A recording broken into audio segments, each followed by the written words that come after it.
नमस्कार शेतकरी मित्रांनो, अननोन फार्मर 1969 या यूट्यूब चॅनलवर तुमचे पुन्हा एकदा सहर्ष मित्रांनो, हे आहे गावरान पेरूचं झाड.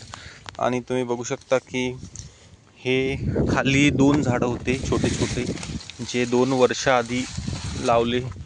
आणि आज तुम्ही बघू शकता की याला पेरू आहे. आता उन्हाळ्याचा सीझन संपून पावसाळा लागला आहे, पण उन्हाळ्याचा तुम्हाला पेरूचा आकार मी दाखवतो की एवढा असा पेरू यावेळेस आला आहे. याच्यापेक्षा 3 पट पेरू मोठा याला येतो आणि छान असा पेरू आहे. गोड तर अप्रतिम गोड आहे. तर वरचा जो पेरू आहे आपण तोडू.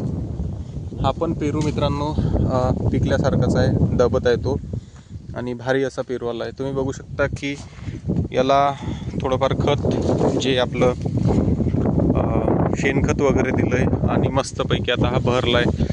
तिकडून तो खाली झुकत आहे म्हणून त्याला आपण आधार दिला आहे आणि छान पद्धतीने तो फळला आहे. चांगले त्याचे फळं लागले होते. मस्तपैकी असं झाड झालं आहे आणि आता हे खूप मोठं होईल मित्रांनो. खाण्यापुरते आणि इतरांनाही खाण्यापुरते बरेचसे पेरू याला लागतील. याचा जर आकार मोठा झाला तर याच्यातून उत्पन्नाचंही साधन आपल्याला मिळेल. तुम्हीही शेतामध्ये एक एक झाड लावा. आता एक एक झाड पेरू, चिकू, आंबा असं जर तुम्ही लावत गेले तर तुम्हाला त्याचा फायदाच होणार. घरचं ते घरचं शेवटी खायला मिळेल. केव्हा पण तुम्ही आले शेतात तुम्हाला पेरू वगैरे खाता येतील. आत्ता तुम्ही बघू शकता की छान पद्धतीने अजूनही त्याला कित्येक पेरू आहेत. हा आतला पेरू आपल्याला दिसलाच नव्हता. आत्ता योगायोग आपण तिकडे बघितलं तर वरती असा छान पेरू आहे. हा इकडे बघा तुम्ही, मस्त पिकला आहे तो.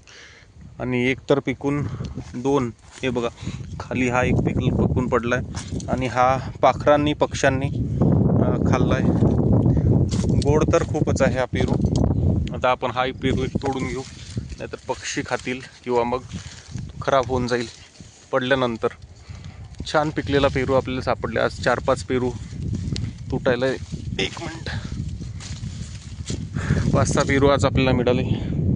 इकडे तुम्ही बघू शकता की माझ्या हातात 2-3 आणि 2-3 खिशात छानपैकी आज मजा झाली. तर असं काहीसं मित्रांनो तुम्हाला मी दाखवण्याचा प्रयत्न केला. व्हिडिओ जर तुम्हाला आवडला तर लाईक करा, सबस्क्राईब करा आणि शेअर करायला विसरू नका, जेणेकरून सगळे असे नवनवीन व्हिडिओ तुमच्या डिस्क्रिप्शन बॉक्समध्ये येतील. पेरू, चिकू, त्याचबरोबर इकडे तुम्ही बघू शकता की पपई, अशा वेगवेगळ्या फळांची लागवड केल्यानंतर आपल्याला ते 12ही महिने खाता येतात.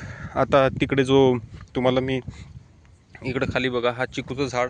आता हे झाड असल्यामुळे हे झाड होईल की नाही होईल याचं माहिती नाही. ही कलम आपण लावलेली आहे, त्याला वरती कळ्या आलेल्या आहेत, तुम्ही बघू शकता. पण भारी असं झालं आहे. व्हिडिओ बघा, लाईक करा, सबस्क्राईब करा आणि शेअर करायला विसरू नका. धन्यवाद मित्रांनो. घेऊन येऊया नवीन असं काहीसं.